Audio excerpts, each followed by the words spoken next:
Do you ever feel like you're almost ready to perform live, but something is still holding you back? You've been learning songs, practicing at home, maybe even daydreaming about doing a gig, but that real confidence, it still just feels out of reach. So here's the truth.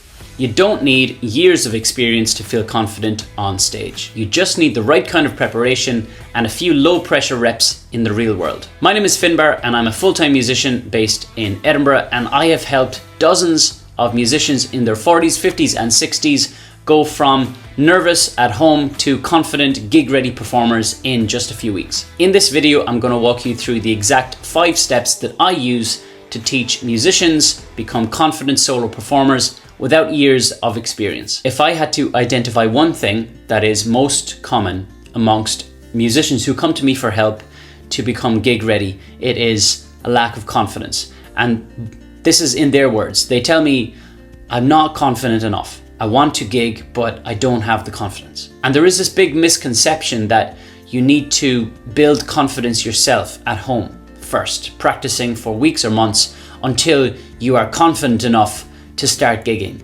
But that is just not entirely true. Here is what I've learned, and it is that confidence is about 50% smart preparation, but the other 50% just comes from doing it anyway. So yes, you need to know your songs, you need to feel comfortable with your setup, but there's a whole other level of confidence that only comes when you actually perform live, even if it's just in front of 5 strangers. It is impossible to fully simulate the nerves, the pressure, the adrenaline at home in your living room. You will only ever learn how to handle these things by actually doing it. So don't just wait until you feel 100% confident before you start performing for people.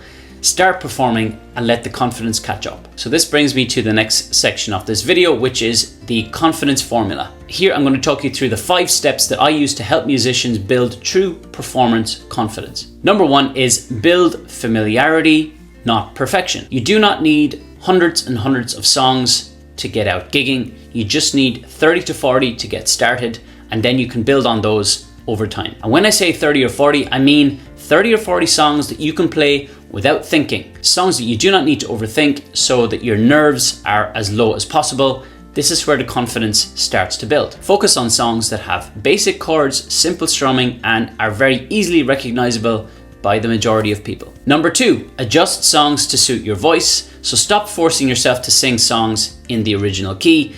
If you have watched some of my other videos, you will probably think I'm a broken record on this topic, but it is so important and I cannot emphasize enough how much of a difference this makes to your singing style, and then this leads to more confidence. A small key change or just a little capo shift can really make a massive difference in how confident you feel vocally. Confidence really is not about showing off, it's just about feeling at home in what you're playing. Number 3, simplify your setup.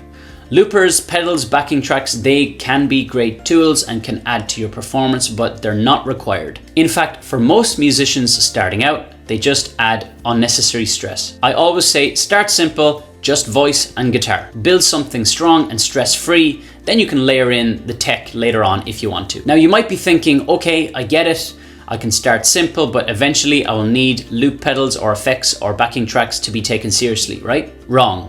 Here's the truth. I've been doing this full-time since 2019, and 99% of my gigs are just me and my guitar. No pedals, no loopers, no fancy setups. And guess what? I still get the best gigs. I get asked back by venues. I still have people dancing around and jumping on tables. So yes, you absolutely can keep it simple and still thrive as a solo performer. Number 4, practice standing up and smiling. If you only ever practice sitting down on your sofa or on your bed, then of course, standing on stage will feel awkward when you do it for the first time. So practice like you're performing. Stand up, use a mic and a mic stand, smile, record yourself if you can. This teaches your body to feel natural doing what you're going to be doing on stage. Number 5, start small, but start soon. Now this step is a game changer and it is very simple, and it is to do some open mics. Open mics are absolute gold for building real world confidence, because playing in front of people, even just a handful of people, is completely different to playing at home, and I cannot emphasize this enough. You can practice as much as you want at home, but when you get on stage, if you've not done it before, the nerves will kick in. You might forget lyrics, you might fumble a few chords. It's totally normal, and you're not alone. So on this topic, I want to just share a short clip with one of my coaching clients, Roland, who just recently did his first open mic. It was an eye-opening experience doing the open mic. I got up on stage and completely forgot everything.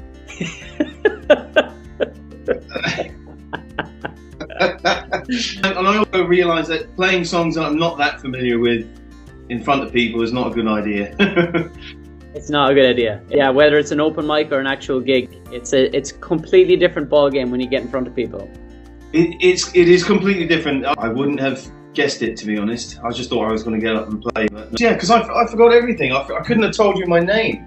So this is exactly why I recommend doing open mics, and the more the better. They just help you to get those early mistakes out of your system before you're actually in a high stakes gig. Even just 2 or 3 open mic performances can totally shift your confidence. Now, before we go any further, if you're planning to do an open mic soon, or maybe you've tried some already and it didn't quite go to plan, I've put together a free guide which I think you'll find very useful, and it is called The 5 Open Mic Mistakes That Kill Confidence. This guide shows you the most common slip-ups that people tend to make when they're just starting out, and how to avoid them so you can actually build confidence with every performance. It's quick to read, practical, and you can grab it right now for free. The link is below this video. Now, by the way, if you are wondering how I do work one-to-one with people to get them gig ready, or what is the actual process or method that I use, I'm going to share it with you really quickly because it might help you to get clearer on a good way forward for yourself. Firstly, we pick songs that I know work with any crowd, so there's no guesswork involved in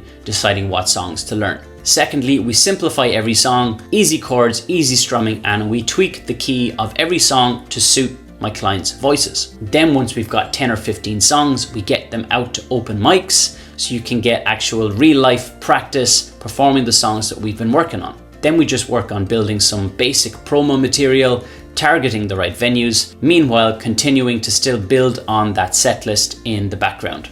It's a really simple process and it does work. So if you want to get out there gigging, choose simple crowd-pleasing songs. Change the key for your voice. Don't worry about loopers or fancy pedals or playing solos or riffs. Just focus on basic strumming and performance. Now, just to give you a real life example of how this process actually works, right? So let me tell you about Andy. When Andy first came to me, he had never done a gig before. He was nervous, unsure, but we worked together to build a simple, tight set list. We adjusted the keys, ran through real-world gig scenarios. Andy started with a few low-pressure performances and open mics. And now, fast forward a couple of months, he's confident, he's consistent, and his diary is filling up with gigs for the next 6 months. And it did not take years. It just took the right approach and a willingness to take the first step. So to recap, here's what you should take away from this video. Confidence is 50% smart preparation, but also 50% real-world reps. Choose songs that suit your voice and always change the key to suit your vocal range. Simplify your setup, practice like it's the real thing, and most importantly, get out there and just do it. Confidence is not something you earn from waiting. It comes from doing the thing before you feel ready, making some mistakes, but also learning that you're probably more capable than you thought. So I hope you enjoyed this video. Let me know in the comments, what is the biggest challenge that you have faced in terms of getting out there playing as a solo performer? And don't forget, if you want my free guide on those 5 mistakes to avoid for open mics or for any live gig for that matter, then grab it below this video for free and I'll see you in the next one.